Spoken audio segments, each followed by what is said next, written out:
Live from the Talking Joe Studios, it's Talking Joe.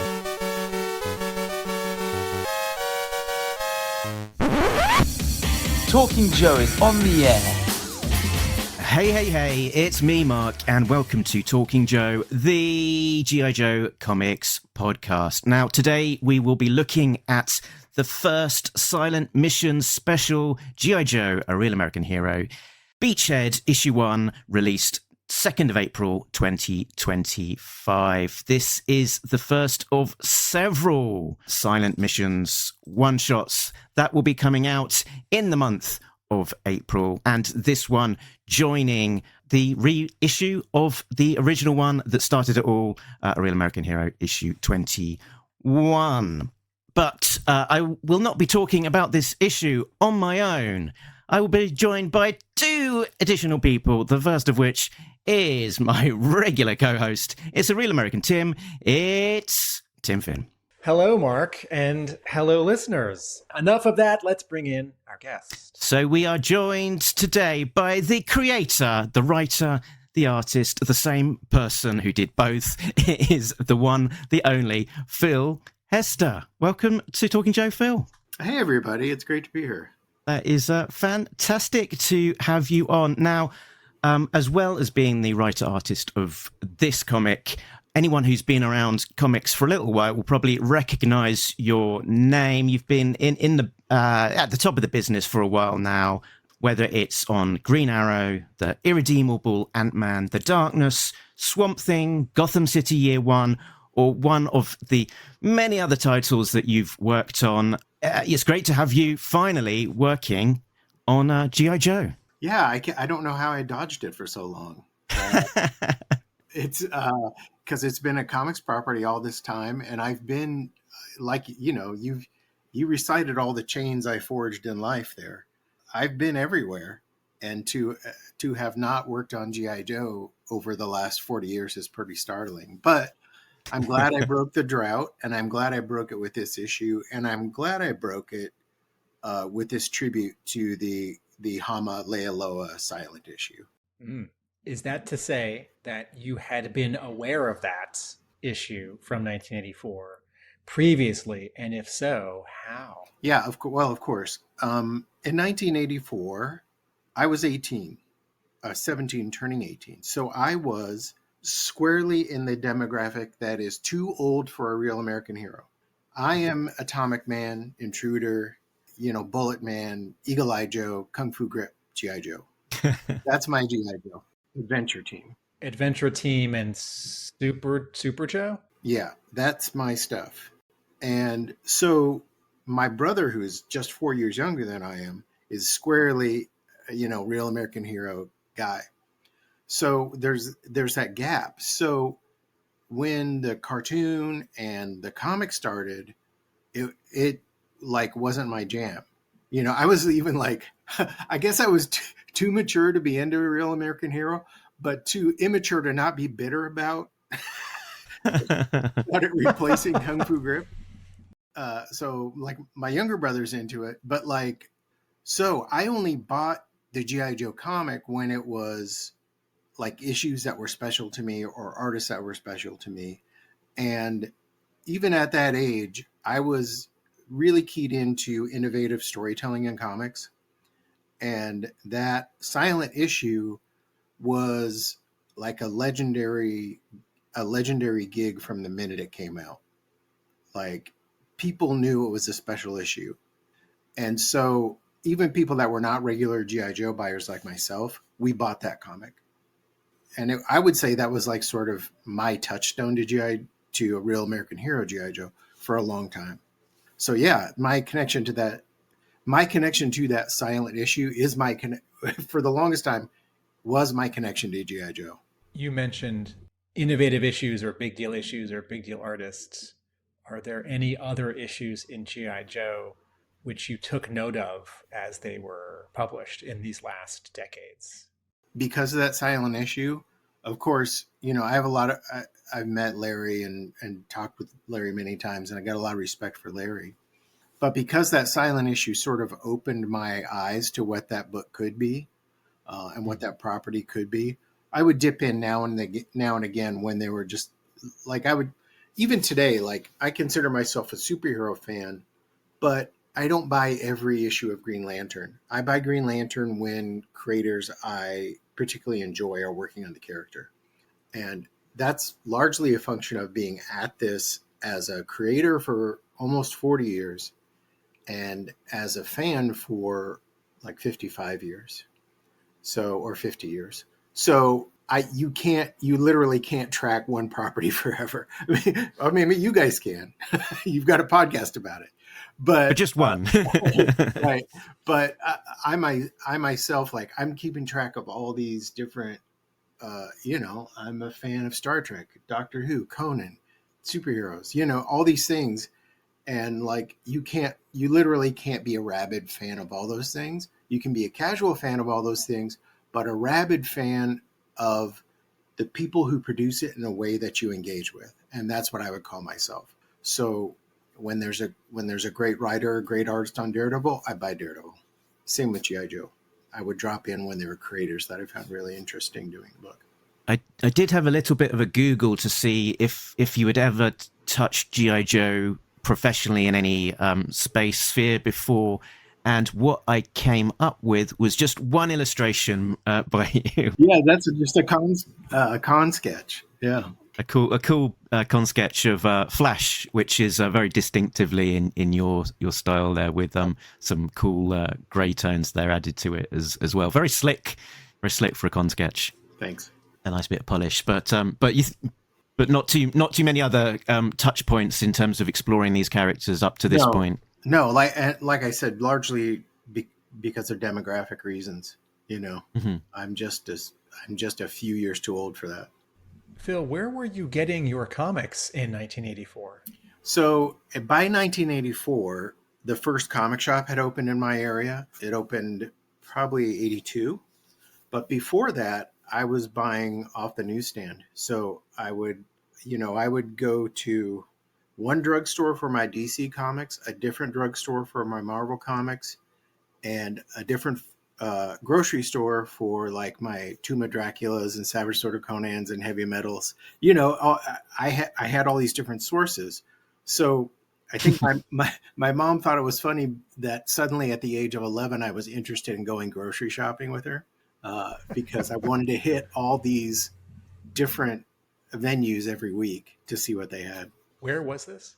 I still live in rural Iowa.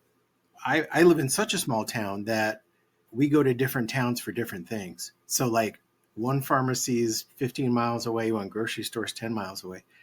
And so we would go to all these surrounding towns to get all the things I wanted. And the story that stands out the most to me is that there was one drugstore 13 miles away that carried Charlton Comics. And this is toward the tail end of Charlton Comics even existing. But I needed to get my Charlton Comics. So I actually rode my bike the 13 miles.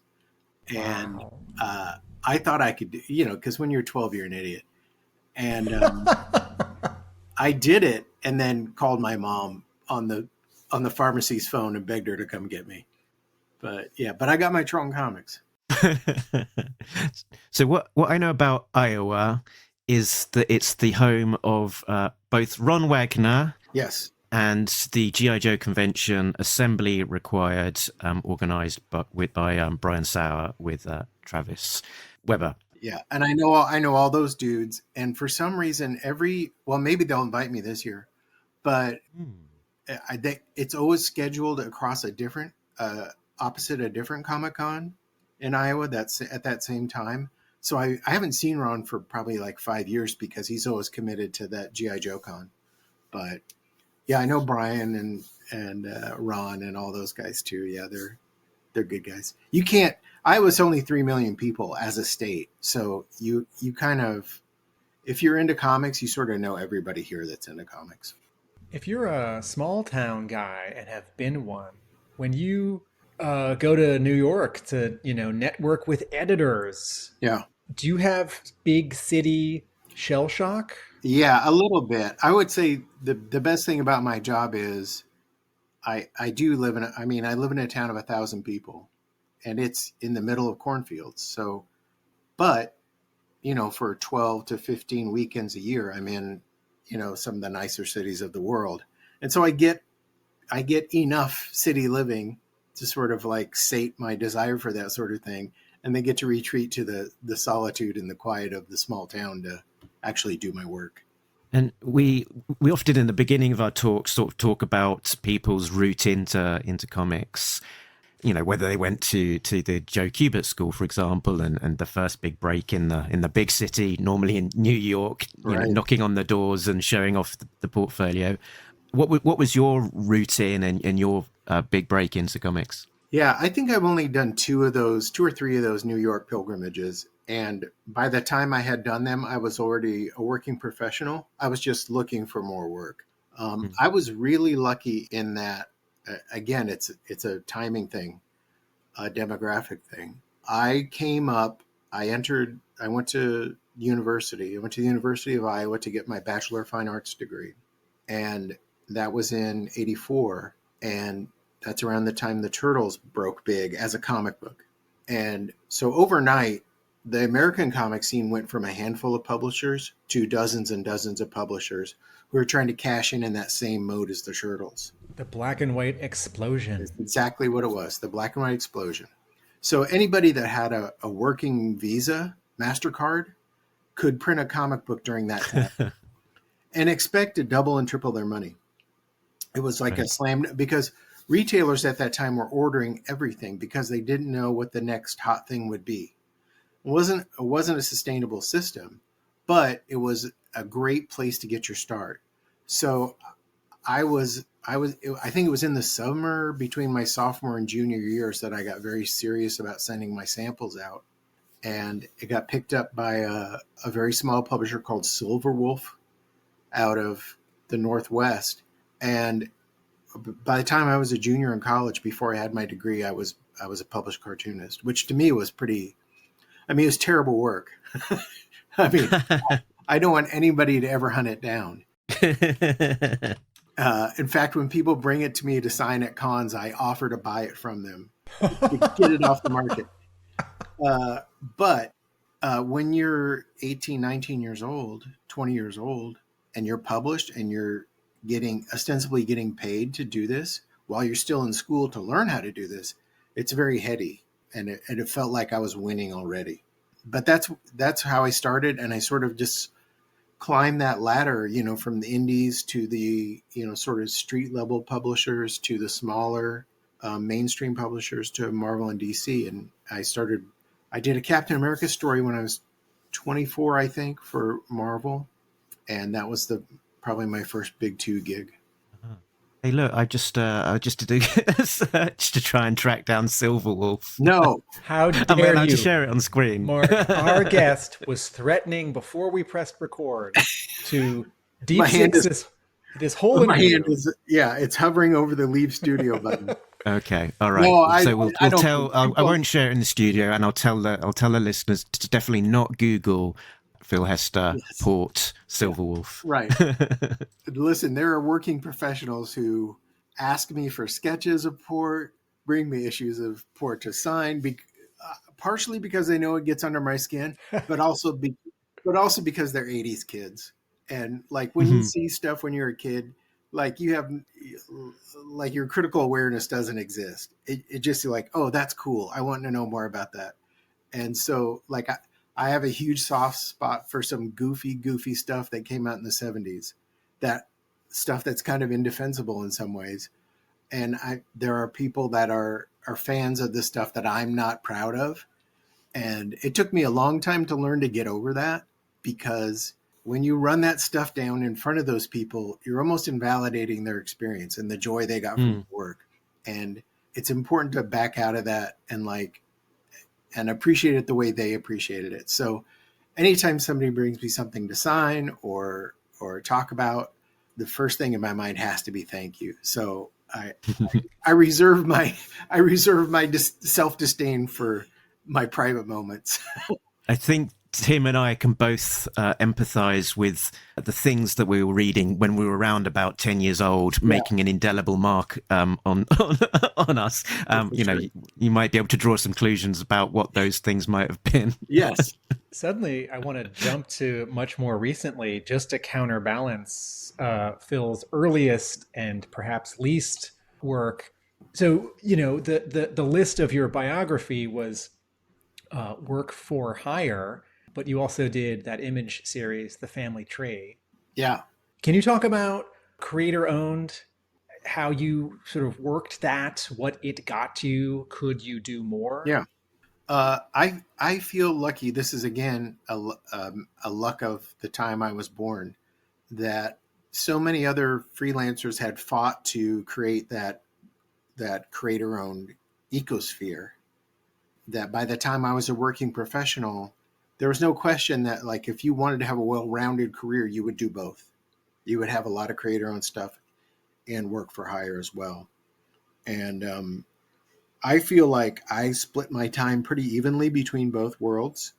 I think sometimes the work for hire stuff is more high profile, but work for hire is fulfilling and creator-owned is fulfilling in a different way. Like, when you do work for hire, you're allowed to work on these iconic characters and iconic franchises like G.I. Joe. But when you do creator owned, you're creating your own stuff and it's your real voice.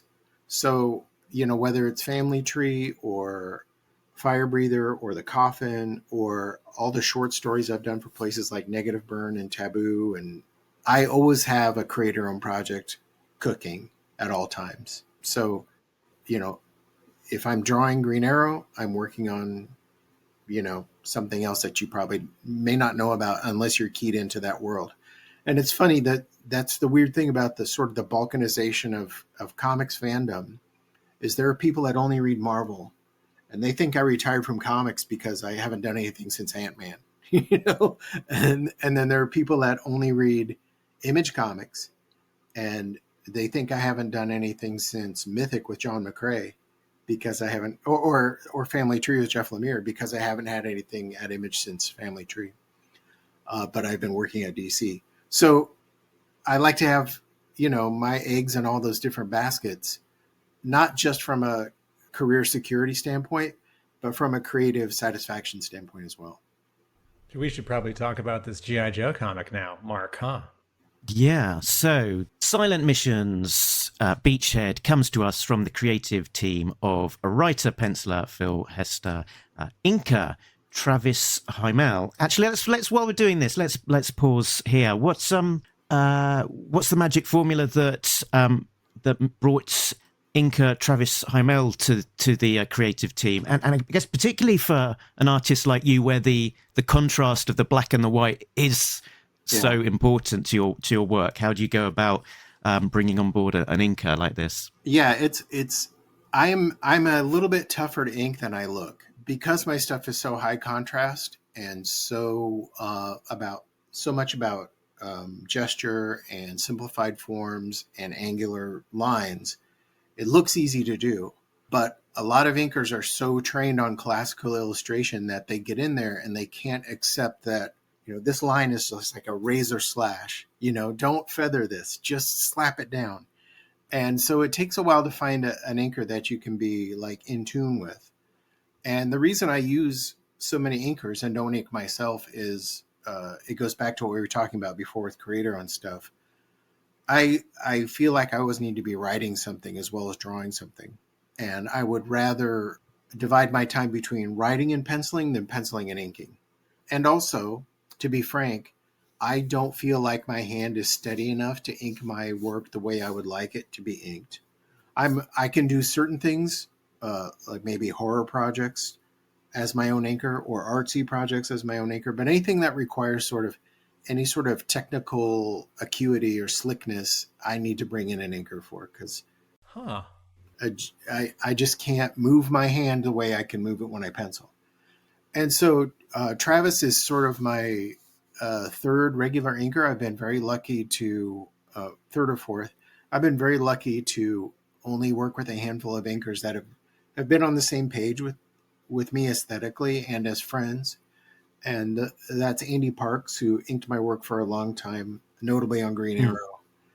And then Eric Gapster, who inked me for another decade, and notably on Gotham City Year One. And both of those guys have sort of graduated. Andy's graduated to functioning mostly as a writer and writing. He wrote the graphic novel that became the Extraction series of movies. Oh, wow. Mm-hmm.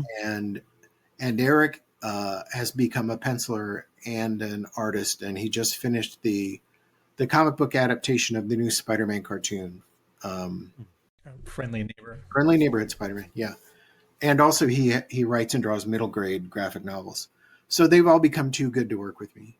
And I had to find a new guy, and Travis definitely fit that bill, because his own aesthetic is rooted in that sort of Alex Toth, high contrast, simplified form style. And it was a natural fit. And this is probably only the third gig we've done together. And I'm really happy with the way it turned out.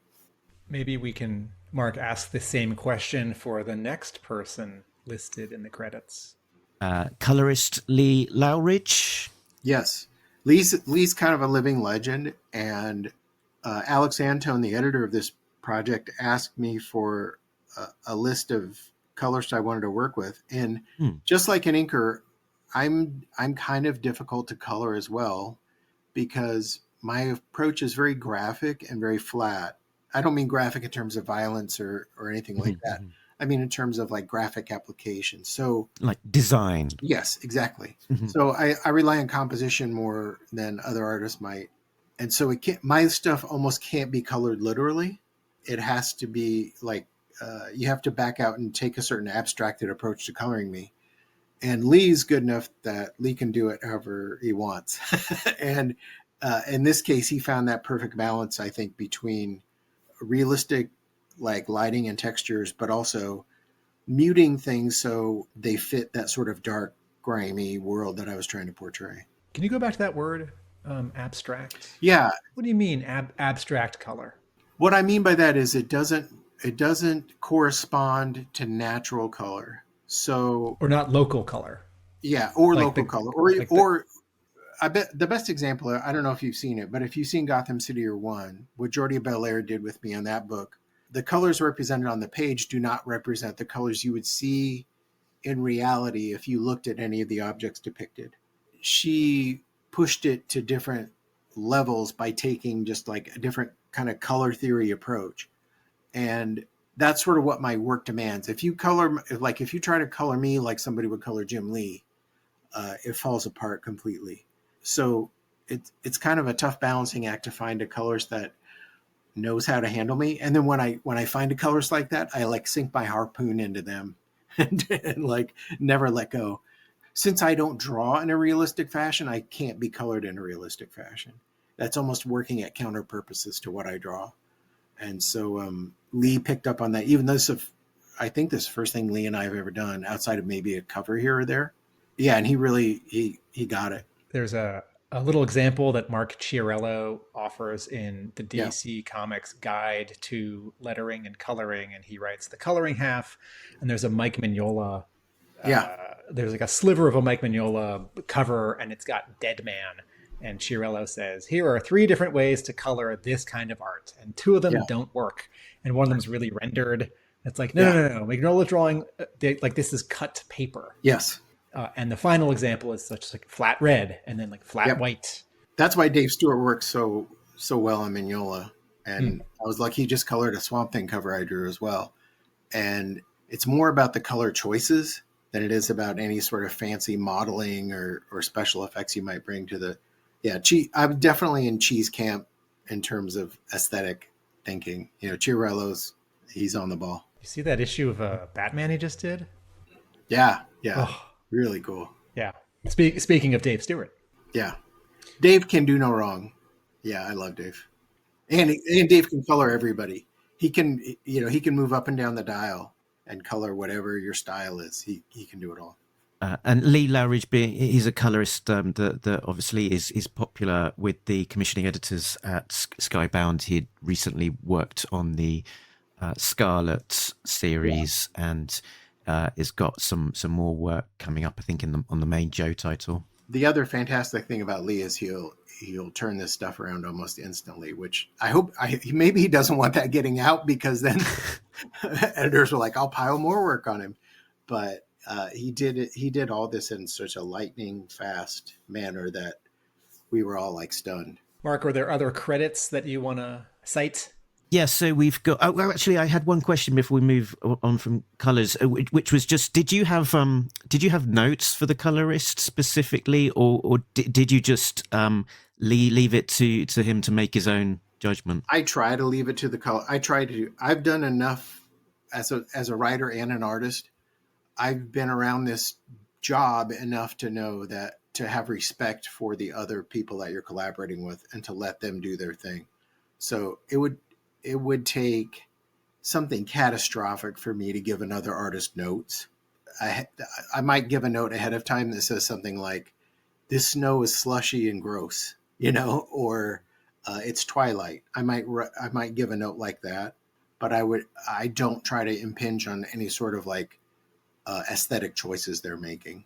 You do all that in the Tinder part of the job. Like when you're like when you're swiping left or right on who you're going to work with. In picking Lee Lowridge, you mean? Right. You've already made a bunch of decisions. Exactly. And that's how the best editors work. Like they're not going to pick you and then try to like force you into the, to fit any sort of mold. They're picking people out already fit that mold. So getting Lee, 90% of the job is done. And and that 10%, I'm content to let Lee do his thing. Same with Travis and the inking, and same with any other gigs I might have, like across the superhero spectrum as well. You have to have respect for the people you're working with. If I handed in pencils and I got a bunch of notes from a writer about what I should, like, can you have another go at drawing this panel? I would do it because I want to be a good collaborator, but that person I would swipe left next time. Or which way is it for bad? I've been married for 40 years. I don't know.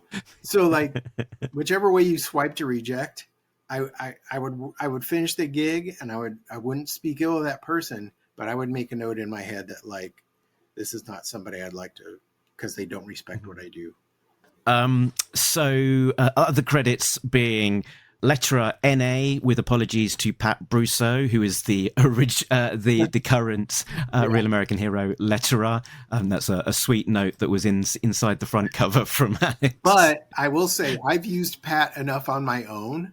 Like I've done a couple like special projects of my own over the last few years that I've just hired Pat directly. So I've made up for that. So okay, I didn't really cost Pat any money. Okay. And editor Alex Antoni, publication design Gillian Crabb, and creative consultant Diana Davis. But also, if we're doing this joke about costing a letter or money or not for not doing this issue, these 5 issues are extra issues.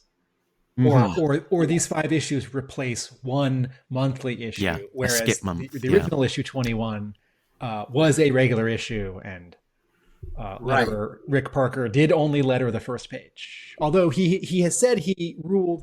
Did he do the graphics? Sorry, there's some computer screen graphics. Did he do those? I don't know. I don't think he did. I don't think he he did. said that was someone else. Where Destro's looking at a computer readout. I think that's pencil and ink art. It might have been Steve. Parker did. He did rule the pages still, I think. Yeah, he described that the letterer then would do all the outlines for panel borders, so he would have had his hands on every page. Mm-hmm. That's back. This is how old it was, and how old I am that I started working this way. That's back when you penciled a page, and then it got physically sent to a letterer, and it got lettered and then physically sent to an inker. And so inkers had different rates for lettered or unlettered pages, because unlettered pages, you had to cover more of the page. So you got paid more. Yeah. Right. And that's also separate from the different rate that a inker would get or a finisher would get. Right. Working from And pencils I think or Steve breakdowns. I think Steve technically finished that issue, didn't he? Yes, he He was not inking over tight finished pencils. Yeah, and you can tell the figures are very Lealoa-ish. It looks very much like the stuff he was doing around that time on Spider-Woman. But the faces are very Hama. Yeah. Mm-hmm.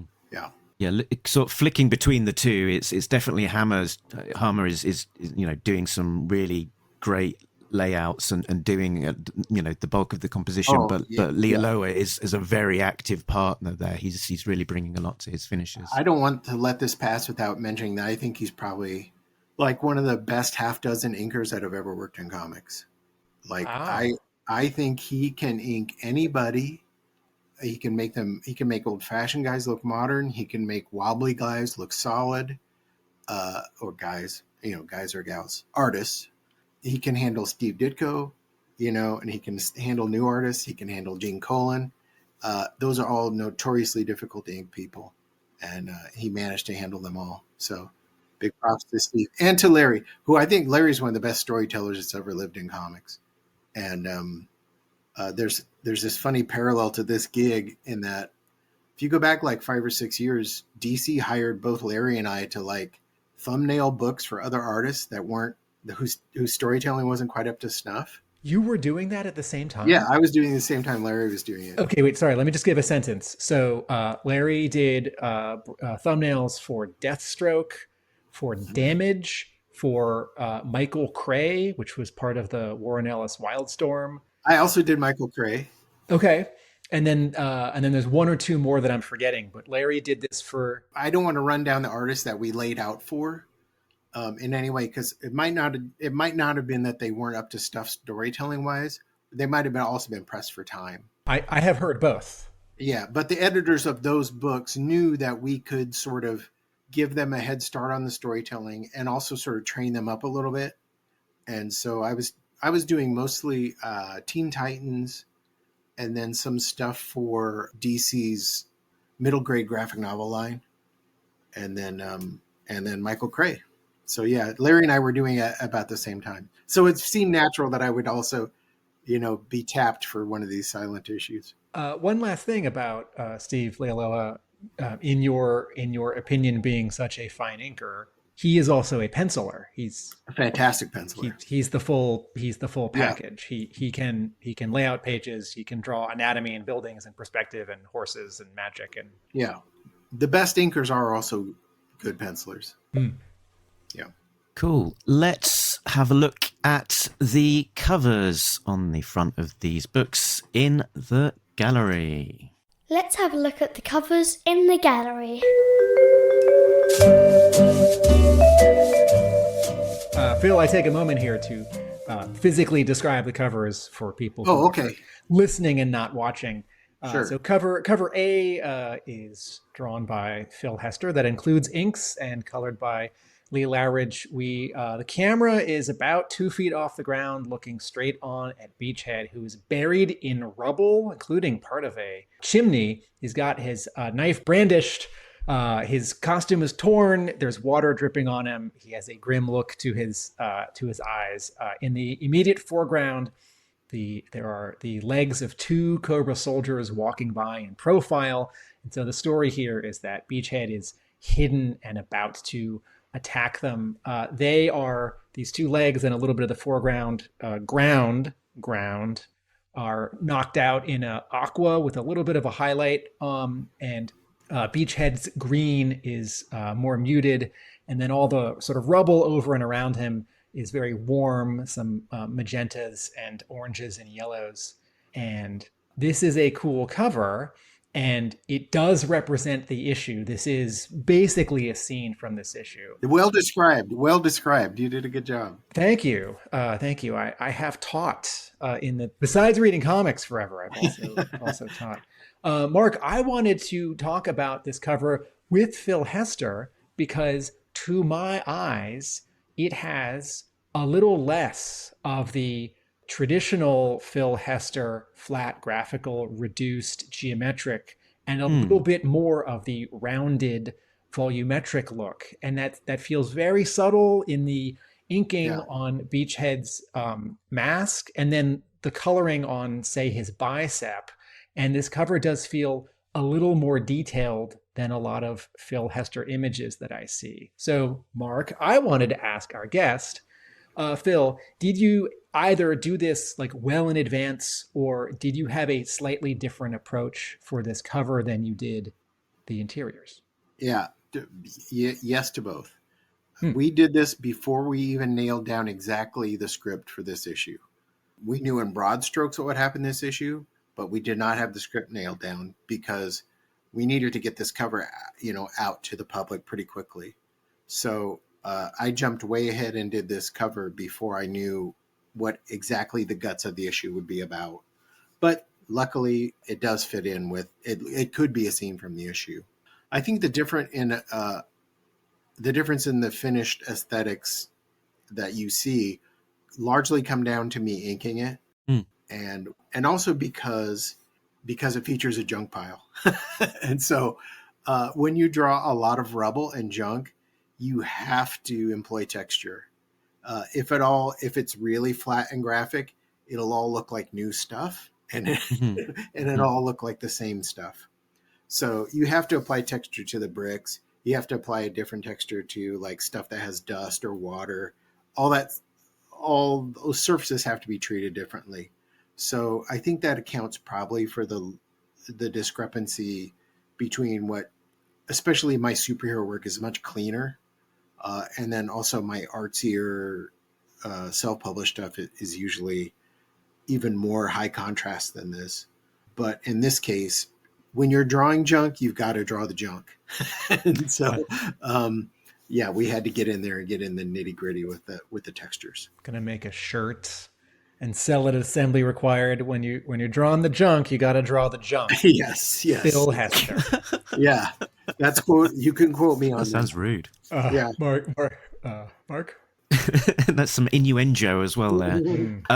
We've got, and this cover does come in two flavors: cover A with the colors, and cover C, which is a 1 in 10 black and white. And it is nice that you can kind of get the organic kind of sense of the cover being created here, that you can kind of see the slight variations in the darkness of the blacks just coming from the ink being applied to the page. Yeah, there are two kinds of covers that are just black and white. There's the art has been scanned and not really futzed with, and you can see variations in solid black ink. And then there is we opened it up in Photoshop and adjusted the contrast, and it's pure white and pure black. Yeah, and that's what usually will go to a colorist, that the stuff that has been leveled out. And this is not, and it's the closest thing you can get to seeing a piece like this in person.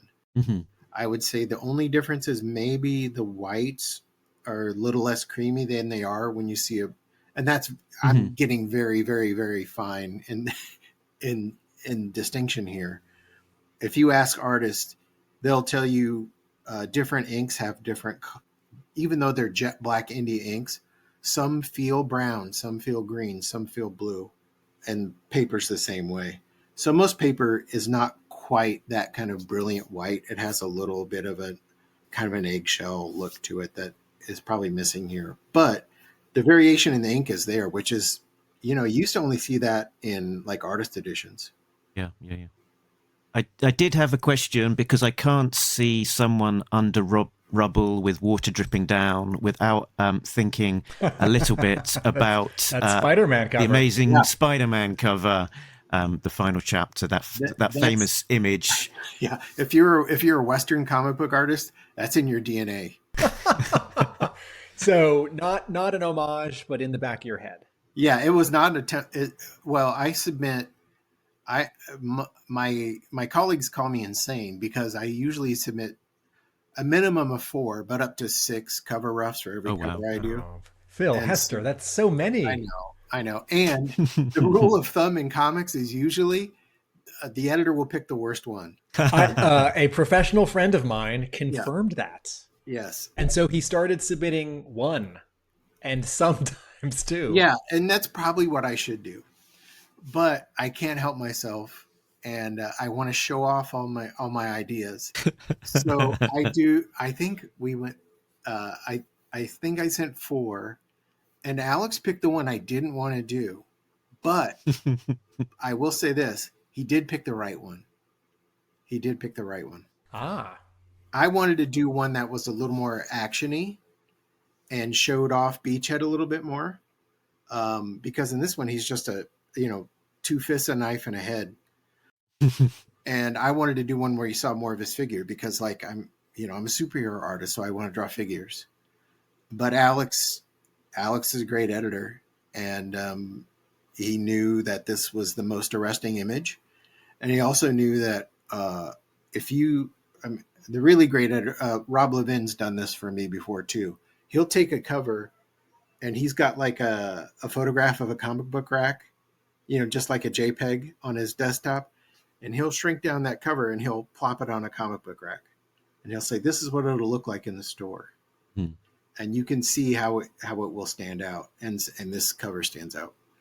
All the other ones I submitted, though I would have been happy to draw them and wanted to draw them, they would have looked like another superhero cover. And this has a life of its own. So props to Alex.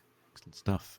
So moving on to the next cover, we have cover B by George Fornes, which is also available as cover D, a letter virgin foil variant for G being the first letter of this series, spelling out G.I. Joe across the 5 issues.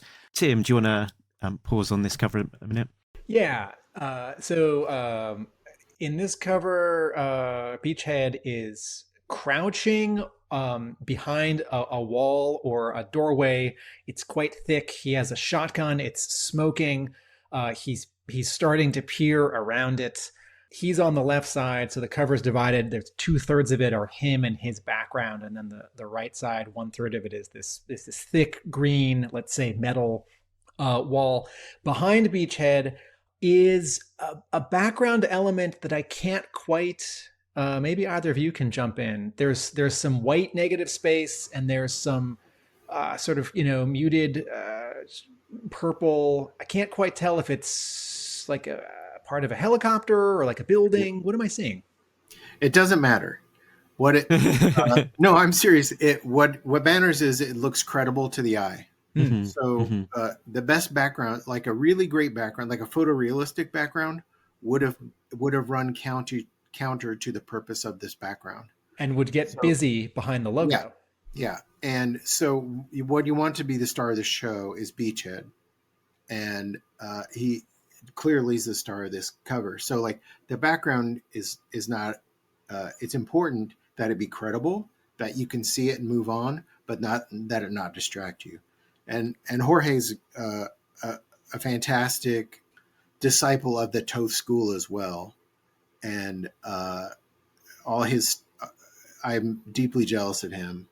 And like his work is it's sort of like the way I would draw if I could draw. It has been, since this whole project was announced, I have felt that it was a real coup that he was not only doing a cover, but 5 covers. He drew the Rorschach maxi series for DC, which as a Watchmen sequel, not my thing, but oh man, is that a sharp it's beautiful book. Yeah. And I'll just add one last element that's on this cover. In the full foreground, there's a scope graphic as if we're actually looking at Beachhead through crosshairs, and he's about to be under fire by us, some kind of adversary. And then as a design element on 3 of these 4 covers, on the very, very top, there are 2 slivers of manila folder tabs. One which has one of those label maker fonts that says Silent Missions in embossed white letters on a fake black ribbon of tape. And then in a serif font, Beachhead. And this is a really nice element which calls out these issues as something different, to visually differentiate them from the Energon universe and also the regular Hama issues of A Real American Hero. And yet, by sharing the regular Real American Hero logo type, that this is that series, that continuity. Yeah. Yeah, and if you flip through a long box, there's not going to be any doubt as to what this is. Yes. I'll just say one more sort of overall thing. There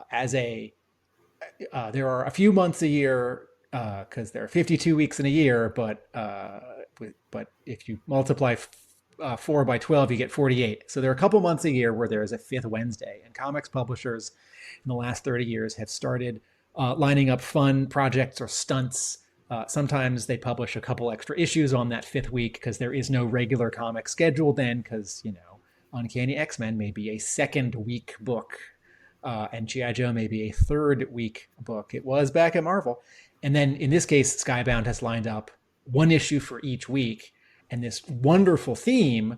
And I am so excited as a G.I. Joe fan and as a Real American Hero fan that this finger quotes stunt is not about like a ratio variant or like a hologram or like Skybound insider points, which we can redeem for trading cards, but it's just more pages of story. And then it looks back at this beloved and famous G.I. Joe story without sort of remaking it. They didn't ask Hama to do like a sequel to Silent Interlude, which could be wonderful or could not be. Instead, they asked really interesting talents to do their own wordless stories. Yeah, because I think by and large, we're not typical G.I. Joe people. Can you talk about this? Because when you were announced, I thought simultaneously, Phil Hester. Yeah. And I also thought Phil Hester. Yeah. Yeah. I think Alex is one of those rare editors who's not, we're working on it, but he's not jaded yet. And so he gets excited by comics and excited by new talent.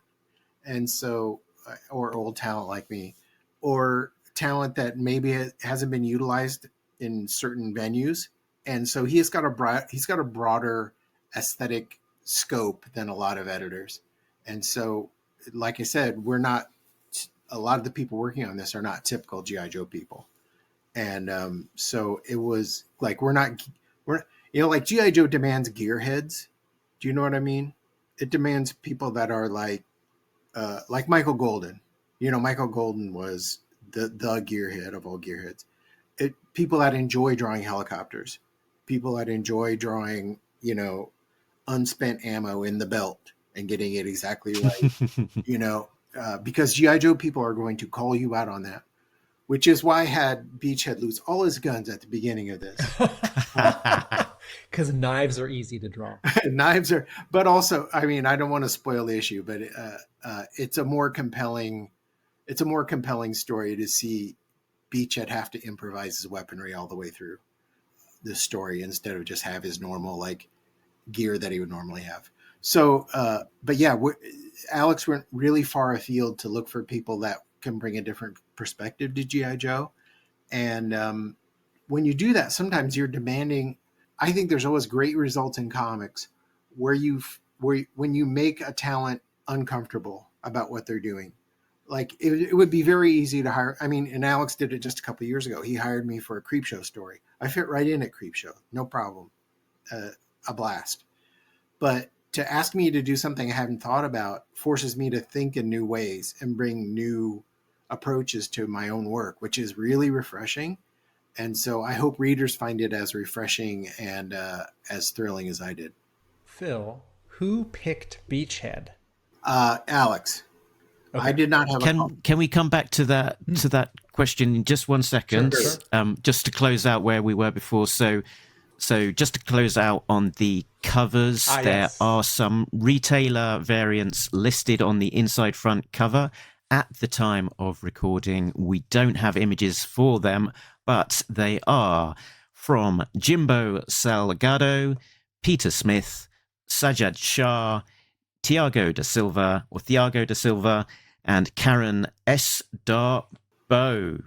Yeah, so before we get into like spoilery stuff, let's keep on the safe side of spoilers for a second. But yeah, I think a key question really is how did this specific project come about at Phil, and how did you become connected to it? What was the step that led Alex to reaching out to you? Was it simply as much as you hearing from him and saying, how would you like to do some G.I. Joe? I hate to be that simple about it, but yeah, in some ways. I mean, I worked with Alex at DC a lot, and so when he came over to Skybound, he's always had an eye or an ear to the ground for certain projects that I would fit in on.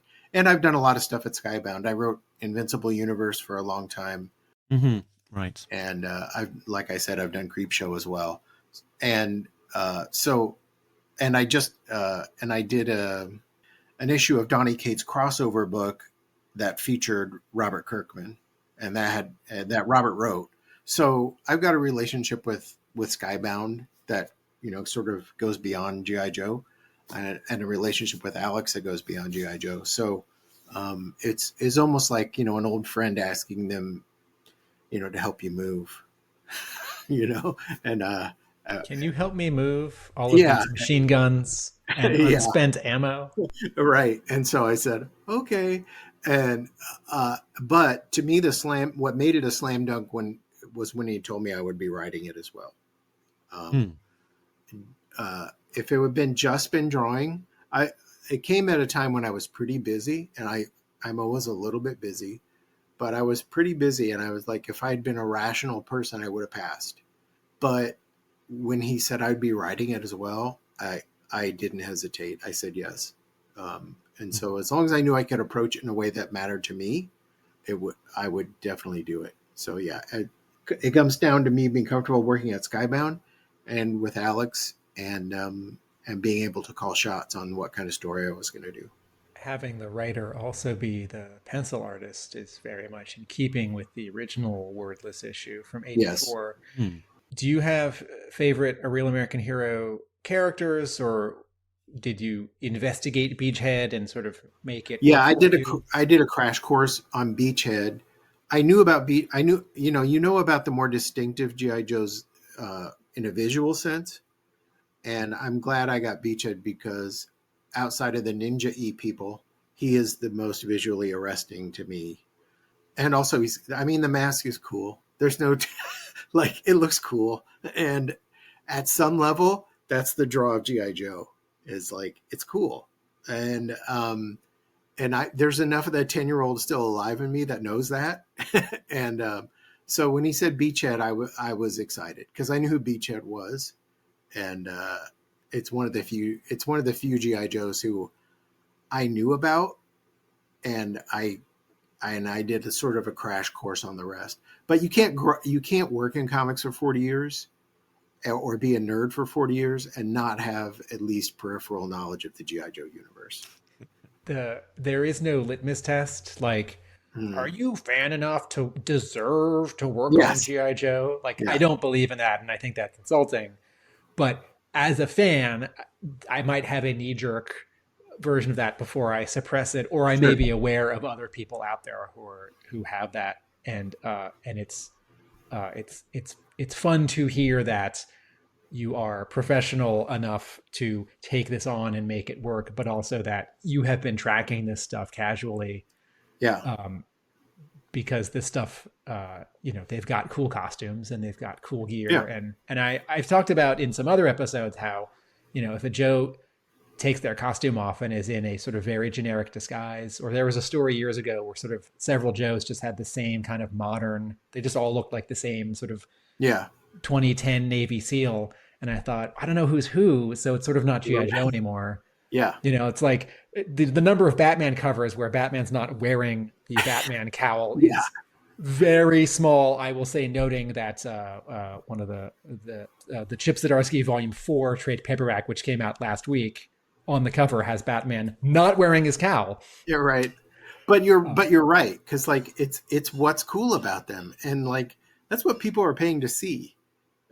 That's why they came to your show, and you got to give it to them. And plus, if you I hate to keep talking about how old I am, but if you've been doing this for 40 years, you literally can't keep track of everything. But also, sometimes you're going to be approached about things that are not part of your fandom, and you have to learn about them quickly. And being a professional and being a creative person means being able to assess those properties and sort of fish out what's cool about them and learn how to use it. So I consider it just part of the job. So even if I don't know everything there is to know about Beachhead, I can find out in a couple of days. I can read all the Beachhead material I can get my hands on. And I'm a professional comic book artist and comic book writer. So I have to find a way into that character and a way to do a story that is compelling, 20 pages long, and no talking. Mm-hmm. So you're given a character, Beachhead, and you're given a kind of theme. It's a silent mission, no dialogue. Where next then for the story? Where did the inspiration come for? Did you come up with a number of different ideas and sort of thrash them out with Alex? Or I did. I maybe pitched 6 or 7 ideas. Oh wow! Before we settled on this one, they did all have the same general theme of Beachhead being out of his element and having to improvise. Mm-hmm. They all had that sort of, and they also all sort of had an element of him really laying it out to protect some innocence. That was in almost every pitch I sent. But I really like the idea of, because it's Beachhead, we really wanted to hit the stuff of like him being prepared for anything. And if he's not prepared, he'll improvise. And then also like him ambushing the hell out of people. So we really wanted to get all that. We wanted to hit all that. But another thing we really wanted to hit at, and like we barely touched on it, but we also wanted to get into his role as a teacher. And there's a scene in this book where he's obviously teaching, not to get too spoilery, but a couple of war orphans sort of wind up under his wing. They help him and he helps them back. But there's a scene where he's sort of teaching them how to survive in their conditions better. Even though he knows the conditions they're in are not sustainable and they shouldn't be there, the teacher and him can't help it, but help instruct them a little bit. So that's in reference to his file card, him being an instructor at Ranger School. That's kind of that teacher dynamic. Yeah. There is a page after page 20 that has some of your thumbnails. Yeah. With tiny handwritten notes under them. And it looks like an 8.5 by 11 sheet of paper with 6 or 7 or 8 thumbnails, all delineated in wonderful, tiny stick figures with gray Copic marker. That's exactly what it is. Okay, and then numbered beats for each panel. So is this that next step after your pitch is approved? Is there an intermediate step? Yeah. Since there was not a script, because there's no dialogue, and also I'm the artist, so who am I writing a script for? I thumbnailed it and sent the thumbnails to Alex. And there are 3 of these per 8.5 by 11 sheet. And sometimes I would cut them up and move them around. I don't know how. I haven't seen this, so I don't know. But in the back of the book, there's a total of 2 lots of almost 6. So it's 11 total pages are in the book. So there were times when I omitted a page and I just slapped a big Post-it note on it that said redacted. And there's sometimes when we change the order of pages. So I cut them up and moved, like at the end of it, there's a little art collage of this issue. And to me, that's the joy of making comics. Thumbnailing is where the fun is to me. Figuring out storytelling stuff is fun. And the drawing itself is, it's almost like eating my vegetables. Like I know I have to do it. It's leg day at the gym. It's the thing that you've got to do after you've done the fun bits. Yeah, you got to do it. But to me, the thumbnailing's the fun part. Like figuring out the storytelling is, to me, like the crux of everything. It's interesting kind of seeing the thumbnails, how, it's obviously very small as initial thumbnail, but kind of quite how much is almost already there versus the final page. Yeah. There's one of the thumbs is that it's page 3 where the guy is getting where you've kind of got that negative space of Beachhead getting punched in the face. So it's like a silhouette in reverse of Beachhead getting punched by this Cobra trooper. and it's right there in the thumbnail. So it's like, it's clear that it's right there in the original ideas you're having of like, this would be a fun way of representing this thing. As an artist, that's the stuff that draws me in. Like to me, that's the fun of this, of finding a way to, this is my favorite page from the issue. And it's a fun example of like how to lead an eye across a page. And, it was the one I had the most fun with, and I think the one that's the most successful. But yeah, you can see it in the thumbnail, and I didn't change a ton between the thumbnail and the finished work. Something that struck me sort of reading the issue, and I'm not entirely sure how intentful this was, but it was pages like this where there's quite a lot happening, and some of the page design is a little less conventional. It made me sort of slow my eye down a little bit. Yeah. And given the fact that there isn't speech bubbles, which normally serve that purpose, it sort of slowed down that reading experience somewhat, because I was paying a little bit more attention to how the page was being laid out to me. So we're demanding more of the reader in a story like this, because the reader you can read a comic book casually. You sort of take in the artwork almost peripherally while you jump from caption to caption or balloon to balloon. And when we do a silent story, we're demanding you pay attention.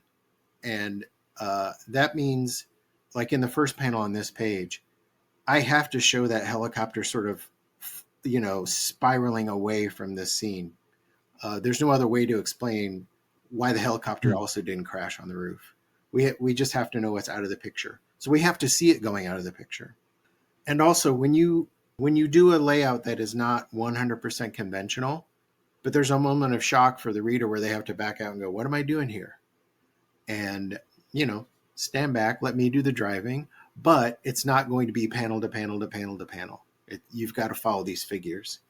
And when you're doing a silent book, you need to think really intricately about what you're presenting in the panel, but also you need the reader to think that way too. So they need to be looking for visual clues and I should have said cues. They need to be looking at for information that tells them background information about this story. And the only way to do that really is to really be intentional about the way you're pushing them around a page. Makes sense.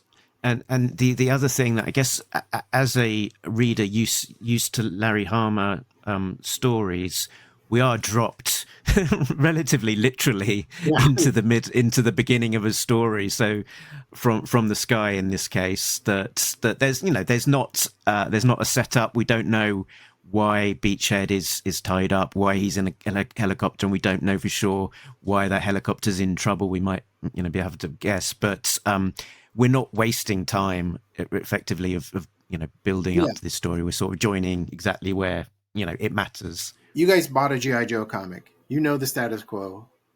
It's almost like I don't think they need to recapitulate Superman's origin every time they do a like you're here for Superman. So you can infer that they're in some sort of burned out, bombed out city that's in dispute between Cobra and G.I. Joe. You can assume that, Beachhead's been taken prisoner by Cobra, but they didn't get out unscathed either. And so, there's this tension that's sort of built into the G.I. Joe dynamic, the real American hero dynamic. And so it's cool to take on a property like that where so much of the shorthand is already filled in for you, that it's sort of like if you read a Conan story and at the beginning of it, Conan's got a gig where he's bodyguard to some young princess. Okay. You don't have to explain that. You're like, oh yeah, I could see that. Conan would be a bodyguard to a young princess at some point in his career. We're lucky that Joe has such a well-known milieu that you can drop somebody into the middle of it and they're like, oh yeah. Well, it's like Larry's episode begins with, the good guys that put there at the beginning of the story. So that's also a little bit of an homage to Larry's story. Phil, this page we're looking at here, page 2, the splash, has 2 Cobra soldiers who are 1982 characters from G.I. Joe. They're toys from the very first year. And then a few pages later, you have a panel or two that shows some alley vipers, Yes. who are later G.I. Joe characters from Yeah. 1989. And for a new G.I. Joe fan, the difference between 82 and 89 might be almost nothing. Yeah. For established G.I. Joe fans, there's a big difference. And Yeah. I was curious how much of sort of that kind of decision was your preferences, your familiarity with the brand already, or editor Alex making suggestions? That was Alex. So when I had originally pitched this, it was all Cobra Troopers. And then when we saw that it was sort of I don't know how spoilery I'm gonna get from here on out. So we can get into spoilers now with a bit of a warning to our listeners there. That's fine. When we got into it, and Alex it was very much like, this would be a perfect place for these alley vipers. Like they're sort of this sort of urban combat squad, and we're doing this like they're doing an assault on this abandoned apartment building where Beachhead is holed up. So it seemed natural to do them.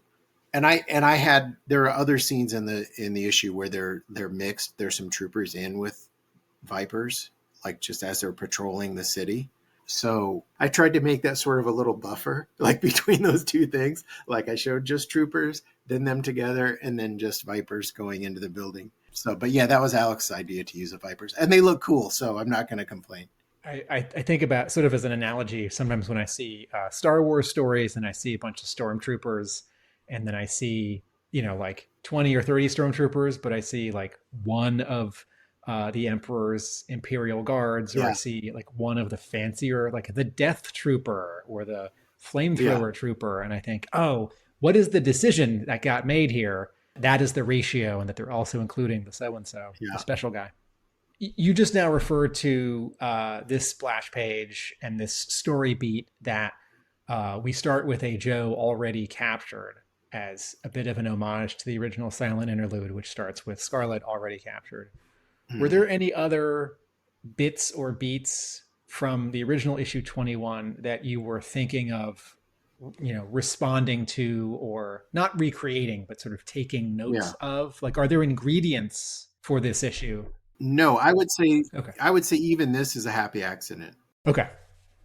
We needed to get to a certain, because here's a rule of thumb: silent storytelling eats up a lot of real estate on the comic book page. Like you can't have a caption or a character telling you anything. So there's no somebody saying, "Oh, did you hear Beachhead was captured?" Like you can't have a character saying that. So you have to jump right into it. And the fact that we both started that way is a cool synchronicity, but not something I planned. How much of a challenge did that lack of captions, lack of dialogue present to you? Were there moments like, oh, how am I going to be able to explain this visually without words? Only in the subtler moments. Action speaks for itself, so that stuff comes through very clearly. But there's a scene where I wanted to really get across how desperate the orphan situation is, and how very close to starvation they are, or why they're keeping they have a pigeon coop on the roof, or why these two kids who are starving to death are keeping a pigeon coop. And you have to figure out a way to do that without dialogue. And I did it by showing that they have a shrine to their parents who are not here for one reason or another. Their parents aren't there. But in the pictures, the dads with the pigeons, they have a trophy from, a pigeon race. So that's the sort of things you have to do to communicate things non-verbally. And that's the sort of stuff I look to do anyway. So to me, it's not a challenge. To me, I do that when I have a full script. I try to lade every panel with that kind of information. And I can't tell you what the project is, but ironically, I'm also working on another comic book that's largely silent at the same time. And I think I was approached for both of those gigs because people know what kind of visual storyteller I am, that I'm going to try to give you everything you need visually, without having to have it explained through captions or dialogue. So I went through a lot of the same process. In fact, I went through the exact same process I would do when I thumbnailed this, as if I had written something that would have been fully captioned in dialogue. How long did you have to pencil this issue once your thumbnails had been? Not a ton. Not a ton. Well, with anything you do with GI Joe has to be approved. It has to go through a long approval process, and so that like eats into your working time. But I wouldn't say it wasn't rushed. It wasn't any like shorter than a normal comics thing, but I didn't like get to marinate on it for months and months before I started working. Like we got it pitched, approved, and then jumped right in. So it was pretty quick from pitch to wrap up. We're like fairly quick as far as comics projects goes. Phil, you drew many comics for publishers more than 10 years ago when standard issues were 22 pages. Yes. Standard issues are now 20 pages, to my great disappointment. Do you notice a difference? No, because I mean, when I was coming up, comics are 18 pages. Like a lot of the comics that came out in the 60s and 70s were 18 pages long, and they had a lot of ads, or they were 3 7-page stories or whatever, they were. And I also, when I came up in that black and white explosion, there were a ton of anthologies during that time. And that's sort of where I cut my teeth as a storyteller. And so you sometimes you had to do stories that were, 4 pages long. So you had to really think in terms of like the economy of your storytelling. And so I don't feel hemmed in by 20 pages. And an observation from me about this story is that G.I. Joe does have a somewhat rich history of taking inspiration from the world around us and looking, the world outside our window. And one of the main examples being that when we had the Gulf War, that sort of I guess was a jumping on point for a story involving, Emirates in benzene and Trucial Abisma fight with Cobra, wanting to take over and get control of the oil and that kind of thing. Noticeably here that we're sort of looking at a war-torn country, looks something like Eastern Europe. Yeah. I'm guessing intentional. Looking at what's going on in the world and having somewhat of an inspiration there. Yeah, you don't want to nail anything down too much to a real world situation, because you don't want it to have to suddenly you'll have to offer a comment about that real world situation, and that a G.I. Joe comic might not be the place for that. But we wanted to have a setting that was like recognizable to people as something that was credibly a war-torn environment. And sadly, there have been enough conflicts, if you go back to, Kosovo and on, where formerly thriving, what are recognized as European cities are reduced to not war zones, basically. I mean, the story is titled DMZ, but DMZs are like, they're sort of no man's lands where a lot of weird, like bad things for the people who live in them happen. And the focus of the story is, Beachhead's ostensibly the main character, but the main character are the 2 orphans that we see in this issue, and the choices they make and how that can help Beachhead and how that can change Beachhead. You have a title for this issue, and in addition to comics all being 2 pages shorter, now G.I. Joe issues written by Larry Hama have not had issue titles since like 1994. Well, I guess there was that one story in 2003. But when G.I. Joe came back with issue 156 at IDW in 2010, none of Hama's issues have had issue titles, and I wish they would. I don't know if that's his decision or editorial, but neat that yours has one. I note on the inside front cover, it's not there. Yeah, that was a working title that we were working with, and so it may be in notes here and there in the thumbnails. I don't know if it is, but that was just a working. It's certainly in this solicitation information. Right. Yeah, that it calls out that Beachhead is trapped in a DMZ. Yeah, and so I don't know Larry's decision there. Larry might see it all as one long story, you know, like his, like his body of work on G.I. Joe is one long story. Could be. I don't know. Yeah. Could have something to do with the dynamics of picking up an individual issue off of the newsstand back in the mid-'80s versus how comics are consumed these days, perhaps. But could be. I can think of more questions to ask our guest. I can also think of very specific spoilery panels to zoom in on with you in a sort of normal Talking Joe issue review. Mm-hmm. How do you want to handle the next minutes or many?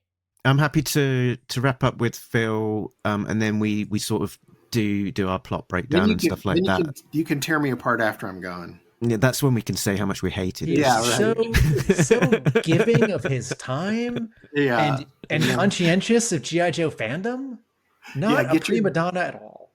Get your dagger out before I leave, and then I think it's a K-bar or whatever. Yeah, what does Beach right, have? right. What does Beachhead have? Yeah.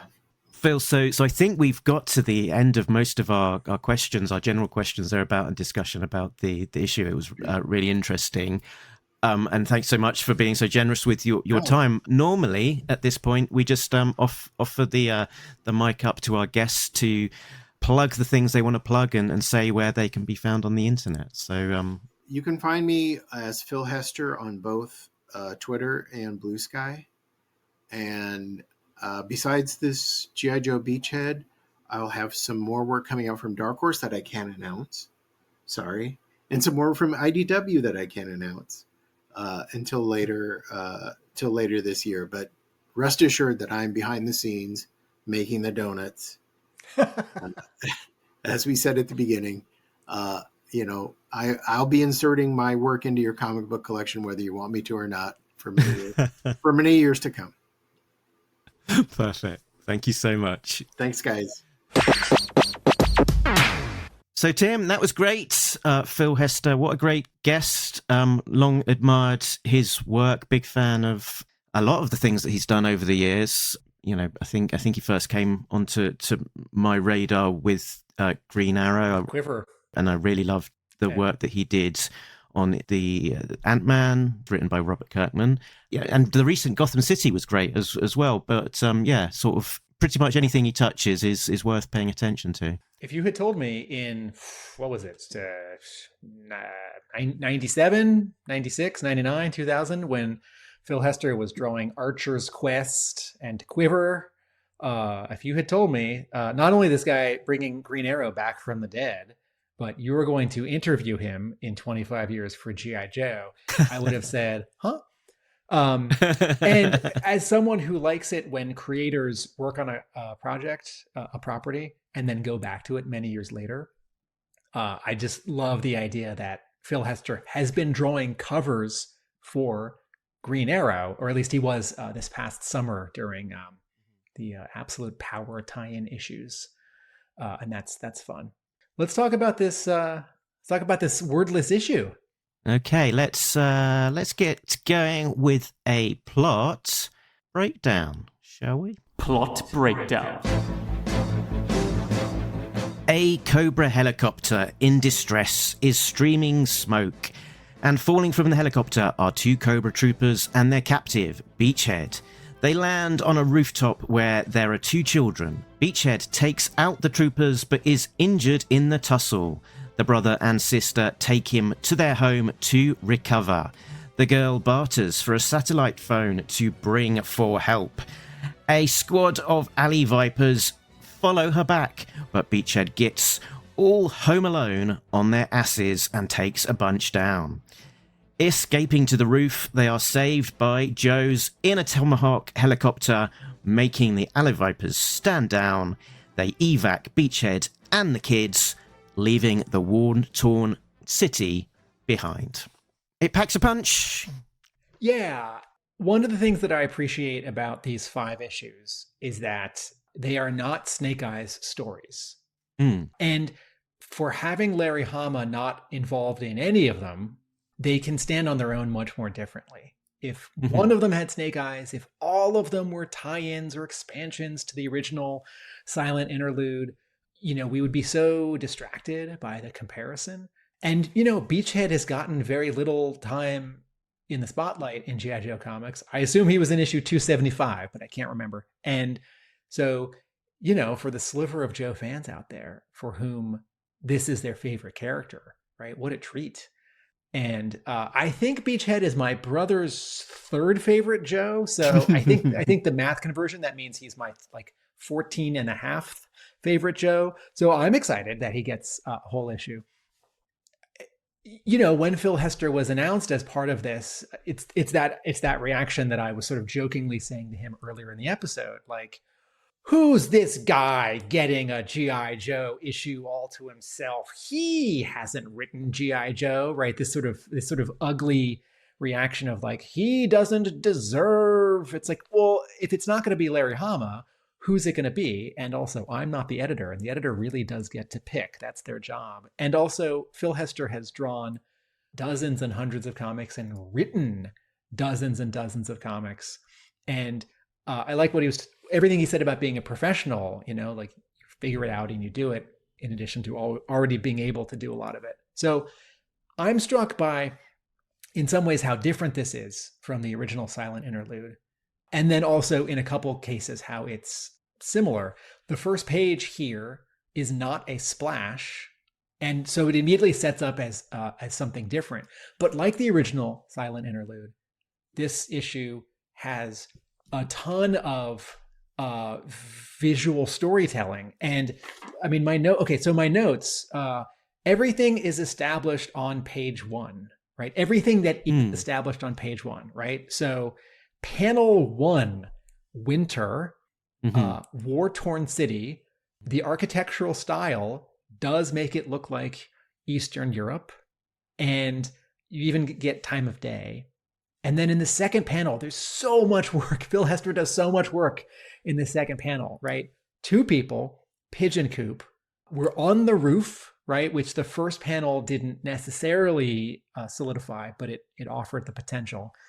And one of the 2 kids has a slingshot, is aiming it at some toys. One of the toys is an action figure, like a military action figure with a weapon. So that's going to set up for this bit of hero worship that happens later in the issue when the kid takes his winter cap and puts it on like he's Beachhead. And this almost looks ahead, like foreshadowing, like he's got this action figure, and then this action figure falls from the sky, you know, 4 panels, 1 page turn later, right? We see the pigeons sort of more in close up. Sorry, back to page 1 in panel 3. You know, there's this rule in short stories that you don't waste a word, or you don't waste a frame, or you don't waste a panel. And this third panel here, where we're in the pigeon coop looking out at the girl, is not just a bit of sort of decoration or mood setting, right? These are sort of motivating prop characters, the birds, that gets us into the mindset of this brother-sister pairing. And also, the pigeons have a story beat later on page 18. Oh, and also in panel 4, right? I guess that's snow in front of the silhouette on the bottom right of that panel. But okay, in a general sense, you see that these buildings are sort of crumbly and damaged. And that's going to be a story element in 2 pages when an actual piece of the roof breaks, and then suddenly there's some choreography with, you know, Beachhead and a Cobra soldier. So this is one of those cases where dialogue and captions wouldn't hurt this story. And, you know, as an exercise, as a writing exercise, it would be fun to take this first page or take this whole issue and write dialogue and captions, and then force yourself to sort of reduce it. All right, take 20% of all the dialogue and captions out. Now take another 20% out. What's the bare minimum you can get? And, you know, and then we sort of prove that you actually don't need any of it, that all of the story beats are clear. There are 2 of them that are less clear, but out of like 60, I am very satisfied. Yeah, I agree with all of that. And as a more sort of general point, and this is our first of the silent missions that we're covering, and they're coming out weekly. So we'll have a few more of these, but as a kind of, you know, principle, and why potentially this, you know, this series not being a Larry Hama series is that these are all one shots. They all are one and done. They're kind of, capsule episodes to a degree that it's by its very nature, you're dealing with 20 pages which don't include dialogue, which means that they've got to be quite self-contained, quite focused, and you can't necessarily build up a massive story because it's kind of got to be self-contained and resolved by the end of it.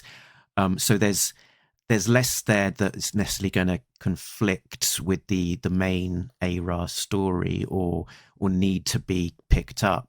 And also because it's silent as well, there's less risk of someone else getting the voices wrong as well. Beachhead wouldn't say that. Well, actually, he's not saying anything. So that's one less thing to worry about in terms of the writer and the voice of these characters. This is a good point about the sort of available canvas or the optimum canvas of the both wordless issue and also the single issue. I don't think anyone would pitch a big Cobra Joe battle with lots of vehicles and, Cobra Commander and Destro and the Baroness on one side, and some ninjas and, Duke on the other side, because you're going to, Phil Hester earlier in the episode was starting to say, or did say, wordless stories take up a lot of space fast. And I was trying to think of sort of a specific example, and this issue is full of them. But just sort of think of any story beat where if someone is expressing sort of something immediate to someone else, if you have Beachhead and the girl or the boy and the girl, if one of them says in a dialogue version, "We have to get out of here," you could do that in one panel. If you do it without words, sort of think about sort of the visual beats. Maybe you need two minimum, like they see something out the window, they hear something, a missile or a bomb coming, an air raid siren, even if you don't know what it is, right? You just sort of pantomime the character seeing something out the window or, hand to ear, hearing something, or like the camera is now up in the ceiling looking down at them and they have turned to look up at us, the camera, and they see something, right? And then the next panel, maybe it's the girl and she's like shoving Beachhead from, his lower back and pointing to the door. It's like, we have to go. And maybe you could argue, well, it's not specific enough. What are they actually fleeing? Is it a flood? Is it a fire? Is it a missile? But besides the sort of action choreography of the sort of middle and late pages of Beachhead being Beachhead and fighting, there's just a lot of good movement through space and establishing of characters' backstory and motivations with a sort of minimum of space and props and a maximum of efficiency. And I wanted to demonstrate how smart I am by pointing out page 7, panel 1 and page 7, panel 2. And Phil Hester, who wrote and drew this issue, very fairly called those out already. So I guess he's smarter than me because he came up with it and I don't get to look smart for saying, look what I noticed in the comic that this guy put there purposefully. So page 7, panel 1, the two kids have dragged Beachhead in and laid him on the floor. And we're reminded that it's cold. It's not just cold outside because it's snowing. It's cold inside because we can see the kids' breath as they exhale, which means they don't have heat, right? Which makes it even worse. So what's behind them? Okay, a family photo, can't make it out. Next to it, a photo of someone, can't make it out. Next to it, some kind of metal object with a bird, can't quite make it out. A little box with a red plus sign on it, a red cross, so first aid kit. And then next to it, some bottles. Okay, so this is setting up some stuff, and it's not enough information. But in the next panel, we get closer. And Hester very smartly has on the left side put this portrait of the family of 4. You see a mother and these two kids, and she's got a stethoscope around her neck. So she's a doctor. And then the dad is cropped out, which is fine because over on the right side, we see two photos that we couldn't quite make out in the previous panel. one with the dad, and it's just an old man. It's just a man with a mustache, right? So we're taking it on a faith that he's the dad, but we can assume it's the dad. In one, he's standing in front of a flag and he's wearing military uniform and he's got some awards. So it's a military portrait. And then the picture next to it, he is standing next to the pigeon coop and he's holding a pigeon. And then the girl back in the middle of the panel, as she's getting close to the first aid kit, is pointing to a trophy with a pigeon on it, right? So as Mark, you just said, this panel particularly, but as a additive to the previous panel, has like a paragraph's worth of script backstory for who these characters are. And then it motivates that the girl, the sister, the older sister, she actually can help Beachhead because she has either seen her mom at work or her mom has taught her. But of course, what's also happening here is we are only seeing these two parents in photos on the wall and some props that represent them, first aid kit and a trophy with a bird on it, but they're not in the story. So they're absent and we'll assume that they're dead, which, makes it even harder. Maybe they've been conscripted. Maybe they're in a prison somewhere, but they're gone. And so these two kids have to fend for themselves and then also have this added burden of saving this man. So these two panels, and one panel in particular, are doing a lot of work here. And I don't mean that in a bad way. Sometimes that's a criticism, like this one scene is doing all the work, or this one line of dialogue in a movie is doing all the work to explain all these things that aren't explained. What's actually happening here is Hester is using all of his skills as a writer, as an artist, as a visual communicator, right? And every time we've ever said visual storytelling in an episode of Talking Joe, every time Larry Hama has ever said visual storytelling in an interview, this is the kind of thing that this refers to, telling a story with the pictures. And that's not to say you can't ever have the words, but how much of the work are the pictures doing it? Because those are the prime mover, right? I'm not reading comics for dialogue. It can be quite nice though. Yes. But yes, there's a lot of real clarity in the storytelling, and each one of these panels is doing quite a lot of heavy lifting. It's typically doing multiple things, like sort of later on in the book when Beachhead is being presented with this satellite phone, or we can kind of intuit what it might be, but this communication device. And the next panel, he's kind of looking at it, sort of getting a bit, he's looking a bit exasperated. The girl is still sort of, tending to his arm a little bit and fussing. So we're sort of getting that idea that he's being, looked after and treated and getting a bit more physically well. And in the same panel, this boy is sort of doing something with his hat. He's cutting out these eye holes that we'll see later on, and then cut to Beachhead sort of exasperated with the phone. He's not getting a signal. Hold out the window to see if he can get a better signal, and that's an excuse for him to look out the window and see these alley vipers approaching. And then obviously he's going to want to get away with them from them, but no dialogue, very clear, finger up in the air, let's go to the roof. Which is about better reception for the phone, as well as I take that as primarily about better reception for the phone. But those two panels in the middle, where we're looking up at this window as Beachhead is leaning out, as he's pushed the curtain aside, and that is a very specific. I think we all know this body language. The pose when you're standing and leaning up and forward and reaching with your arm to get your phone not sort of almost as high as you can, but also away from your head at a diagonal, and you sort of rock it back and forth or wave it, maybe a few inches this way. Why don't I turn 180 degrees? And that is the tiniest amount of art on this page, right? The square footage of Beachhead as doing this pose, this acting pose on this page is like half of my pinky fingernail. And yet it's really clear. And I thought for a second, should Phil Hester have zoomed in and drawn this a little bit closer? Like, no, because we want to see sort of that they're not on the first floor. And by having the camera far enough away, we can see one more broken window below them and also a broken window above them. So they're not on the first floor and they're not on the top floor, which is going to give a little bit more, which is going to allow for more of the sort of fight that's coming up when the alley vipers are in the staircase. Okay, but I want to talk about these two panels as one more comparison. So these bottom two panels in the center of page 11.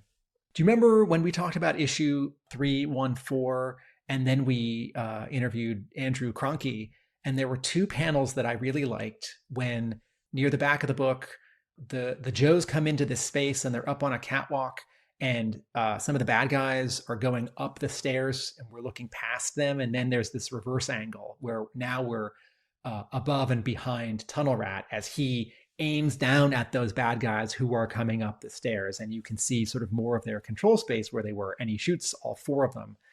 This is doing something similar, right? Shot, reverse shot, right? We're sort of where the alley vipers are in this first of two panels, even though I don't think that they see him. That's not what this panel is.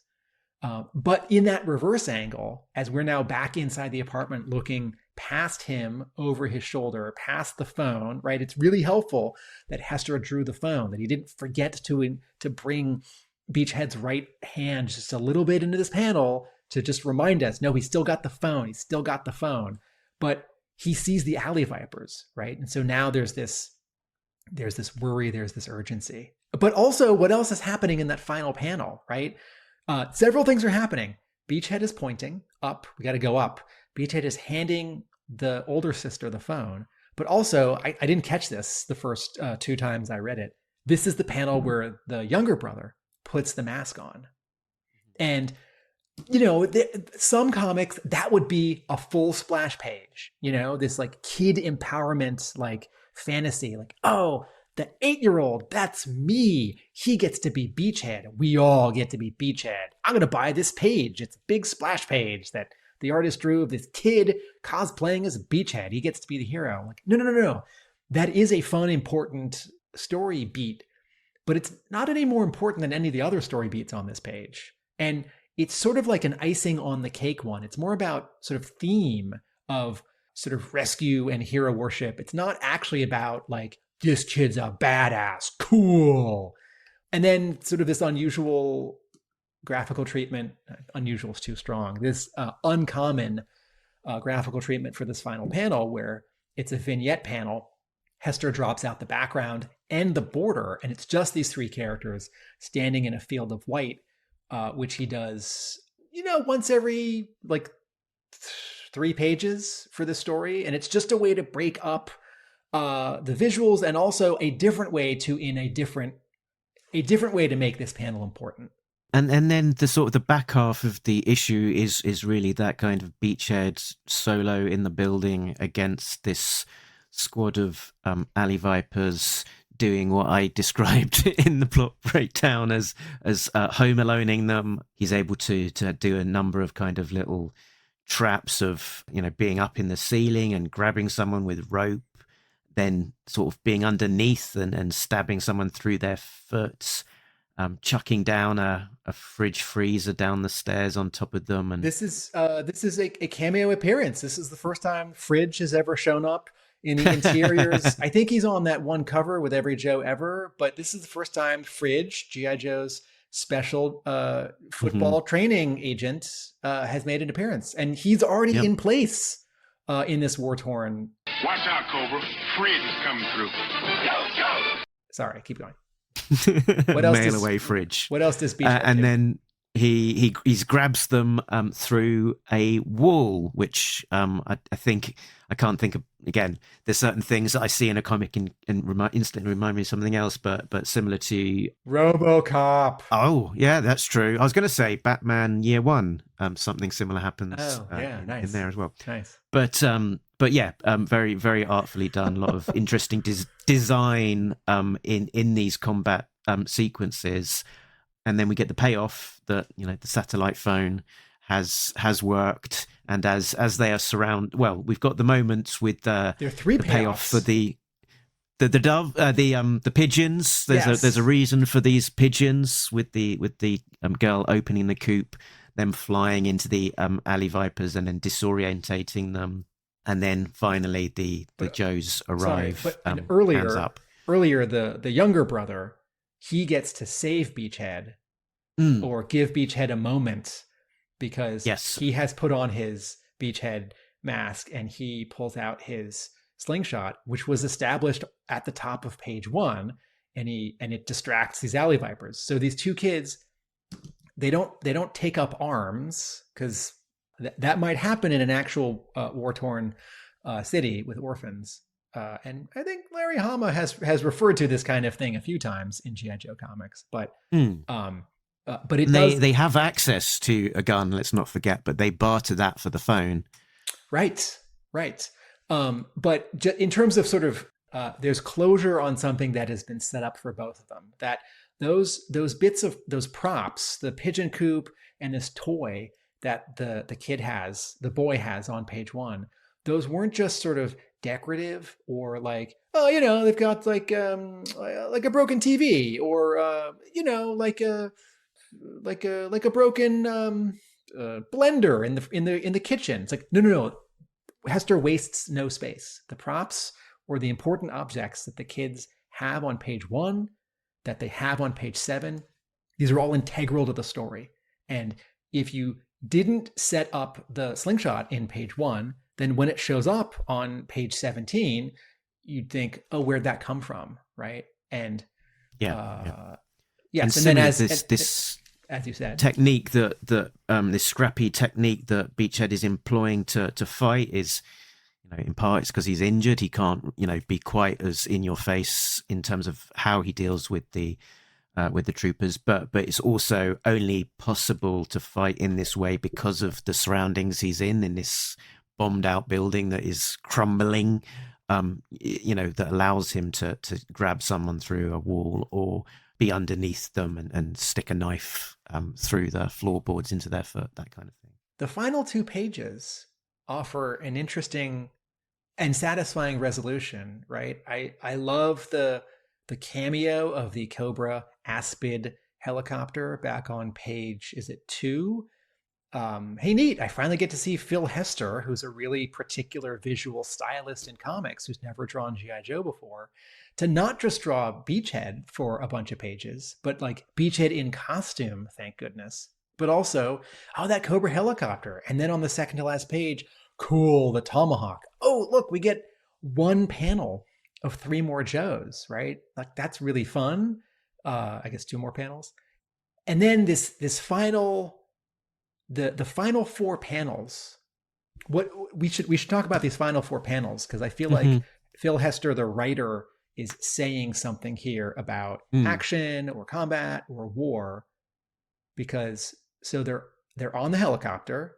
So the 3 Joes in the helicopter have rescued not just Beachhead but also the 2 orphans. They're all on the helicopter, and Beachhead takes off the kid's mask, and then what happens in the second to last panel on the last panel, Mark? The mask is falling from the tomahawk down to the ground, surrounded by these pigeons. And then, so the pigeons are free, and the mask is abandoned. And then what's the final panel of the story?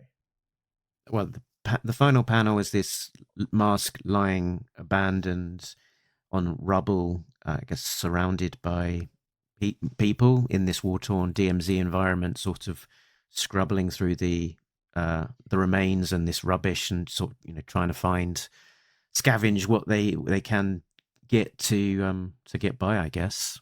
Yeah. And I guess there's 2 messages here, which is, I think, that the kids have been rescued. They're being taken away. They're free like the pigeons. But also by taking away that mask and discarding it, it's they're being rescued from that violence and also given a respite that you potentially can be still kids. You can be kids for longer, and you don't have to wear this mask of war. Yeah. As an ending, I think it's quite powerful, and sort of maybe the final comparison, fairly or unfairly, between any wordless G.I. Joe story that's, not like a 5 or 10 page vignette, but a 22 or 20 page full story. One of the things that is so exciting about the original silent interlude is the surprise of the final page, the reveal that these two main characters on opposite sides have something in common, but it's visual and it promises a backstory, right? Snake Eyes and Storm Shadow's tattoos, but it's not explained what that means. Hama doesn't start explaining it in the comic for 5 months and then continues to explain it for years. And so that's Snake Eyes gets away with Scarlet and Storm Shadow is left holding the bag, holding the unraveling wrist bandage. And so, any self-contained G.I. Joe issue, I'm looking for like good choreography, a hook, some action, and a good ending. And I like this ending. Hester manages to, the kids aren't just props. They're not like in the middle of the story and we don't see them again. They're not just at the beginning of the story, right? This isn't a Beachhead solo story. This is a Beachhead story with these two kids.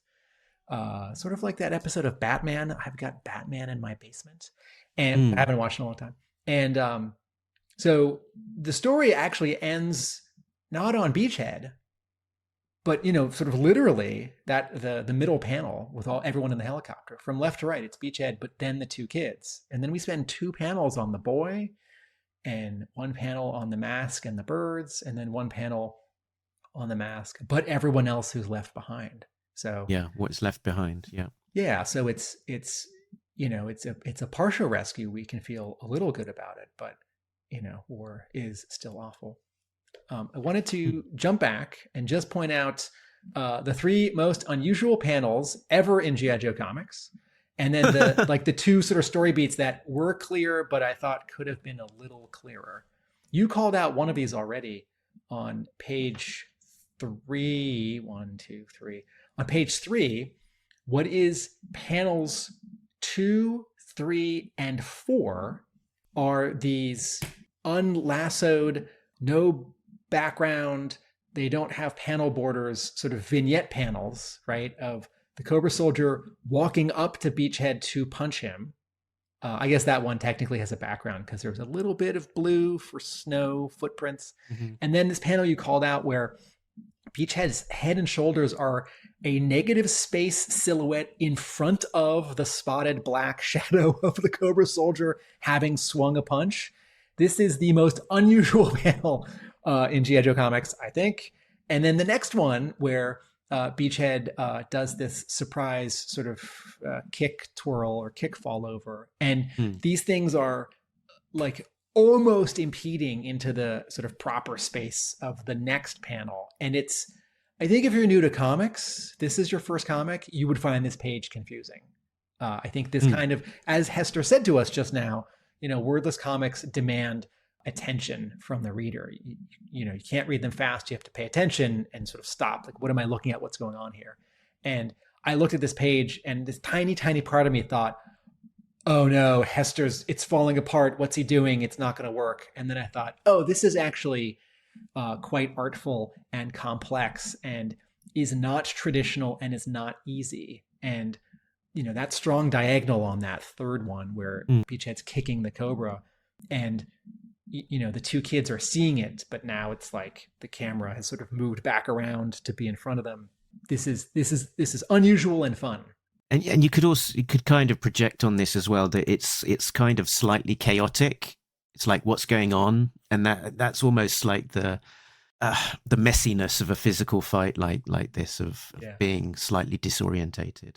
There's also something great happening in the panel below where it's a little hard to see because of sort of the actual pose and drawing and color, but under those 2 kids, this is where Beachhead is looping his bound wrists under his ankles so that while he's still handcuffed, his arms are now in front of him.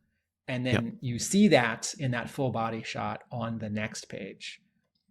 All right. So in addition to that negative space silhouette panel of the punch, jumping ahead to page 13, there are these 2 panels during the Beachhead takes out the Alley Vipers sequence where Hester draws these 2 sort of inverted silhouette panels and you just see the silhouettes of 4 alley vipers. 2 are closer and bigger, 2 are further and smaller, with all of this sort of debris and like hanging sort of cords and stuff from above them. But instead of drawing silhouettes, black silhouettes for characters and debris with a white background, Hester has all of the characters and props white, and it's all the negative space around them, between them, that gets filled in as a color, as this sort of grayish and then this maroonish. And I don't think we have seen panels like this in G.I. Joe comics. And that's the fun thing you get a little of when you ask an artist like Phil Hester. You know, Phil Hester is in this Alex Toth school where he's dealing a lot with geometric shapes as character and compositional and storytelling elements. He's using a lot of black ink for shadows. He's not drawing a lot of lines, you know, like a Jim Lee Scott Williams image. He's not expecting his color artist to render. And, you know, G.I. Joe hasn't had a lot of art like this that's more blocky or flat or about, you know, shadows and design, like a little bit of, you know, Tony Salmons, who drew about 4 issues at Marvel, Antonio Fuso and Werther Deladera drawing the Cobra series for IDW. But, you know, G.I. Joe tends to be much more in the sort of, you know, Joe Kubert, Ron Wagner, Chris Mooneyham mode, or the, you know, like post Jack Kirby, Gil Kane, Mark Bright, you know, mode. And so anyway, these 3 panels are weird and fun and unusual. And then lastly, I just want to point out 2 story beats that I thought were clear but could be clearer. One is on page 7. So under those 2 wonderful panels that we talked about with all these interesting background props, photos of family and the trophy, panels 4 and 5, help me out, Mark. So the sister has grabbed the first aid kit and a bottle, and she's heading back to the patient. And then there's a panel of boy's hand, and he's reaching for a knife. Where is the knife? And then what is the boot that comes in to sort of stop him? What's happening in these 2 panels? So panel 1, the boy is just next to Beachhead, where he's lying down on a blanket near his leg. Yeah. There. So then when we see the hand, I think the knife is maybe on Beachhead's belt or close to it. The hand is sort of hovering above, you know, a blanket. I think the boy is still in approximately the same location. So he's sort of going to reach for this knife, and the girl's foot then is sort of moving to block his hand, and like, you know, we're not going to be getting weapons and sort of getting into a fight ourselves, essentially, I think is the message there. Don't be trying to do anything stupid. Okay. And I think it's called out in the thumbnails in the back of the book to some degree as well, where it says, as Sis takes down water, Bro leans towards Beachhead, high angle, close in on Bro, reaching for Beachhead's sheathed knife. Next, repeat, but Sis kicks Bro's hand away. Oh, kicks. Okay. I don't think I got all of the subtlety of that. I think I was a little confused about where Beachhead's torso was, and that the camera had sort of gone from like the left side of Beachhead to the right side of Beachhead. And then I wasn't quite sure whose boot that was. And I understand logically, Tim, it could only be the sister because it's the brother's hand and it's Beachhead's torso or leg that's at the top of the panel.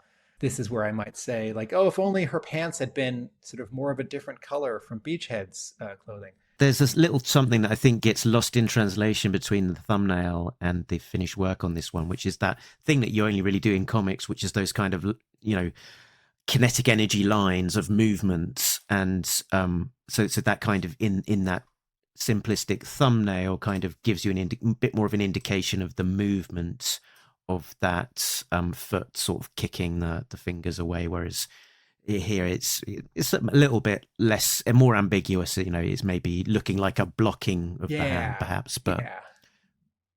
And then on the next page, in that middle tier, all right. So the boy's gone outside to scavenge, and he finds some Cobra gear, and he comes back in like, look what I found. I found, a Cobra belt with, whatever it is, a pistol or a knife, and he puts it down.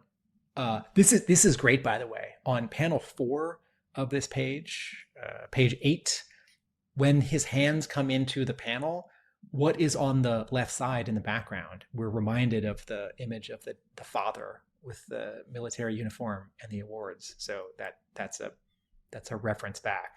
Okay, so the boy puts the belt down near his toys, which is just another great reminder of sort of all of these key themes and props. Then in panel 6, I looked at this and I thought, okay, I don't quite know what this is. And then 2 panels later, I saw the can of sardines or tuna, and I thought, oh, he must be hungry. But this panel 6, where he's looking off to the side, he's got his hands in front of him, and she's looking back at him. The body language didn't read to me as like, I'm so hungry. And now that I'm looking at it again, I think, oh, he's looking over towards where they keep this one last bit of food. But I think I wanted some more sort of caricature, exaggerated, like need, like I'm hungry, eyes bugging out, clenching teeth, which may not actually fit here. Yeah, and the thumbnails again sort of help us fill in the blanks or confirm what we're thinking. For that panel particularly, it says Sis looks back at bro, rubbing stomach in hunger. So that is absolutely what he's trying to convey, that he's hungry. She's looking back into the pantry and seeing that there's not much there, just the tin of tuna and crackers. Right. So yeah, I think we don't have. I think we've covered this quite a lot. We didn't have to go necessarily panel by panel. I think a lot of the enjoyment there here is it's a silent issue. Sort of take it in at your own speed and just enjoy the storytelling. In at home in your own environment without us having to call it all out. But it was a delight to spend some time in the company of this particular issue. Yeah, and I'll just say one last thing. The last time we had a wordless G.I. Joe story was issue 275, which was all splash pages. It was the end of a big story arc, so there was maybe some pressure on it to deliver. It was a big fight in a city with all the good guys and bad guys, and it also came after all the comics publishers had suspended publishing for a few months and then resumed publishing just a few months earlier. And so that issue bears a lot of weight for being a wordless issue, and is sort of not a good comparison with issue 21 because there's so many differences. And the sort of the thing that issue 21 wanted to do, tell an exciting, tight story with some character moments.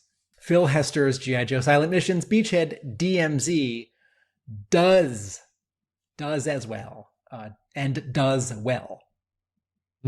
Very good. So that is us done talking Silent Missions Beachhead, but it is not us done with Silent Missions because these are coming out on a weekly basis. So next week, April the 9th, is the Jinx story from DANI. The week after that, April 16th, is Leonardo Romero with Spirit. Then returning to G.I. Joe is Andrew Krahnke on April 23rd with Roadblock, before Wes Craig wraps up on April 30th with Duke. So a few more weeks of weekly G.I. Joe goodness, because we often say what's better than G.I. Joe. more G.I. Joe. So very much looking forward to that. Beyond that, from Talking Joe, much more besides as we cover ARAR as it comes out, as well as the G.I. Joe Energon Universe title, and more fun and surprises besides.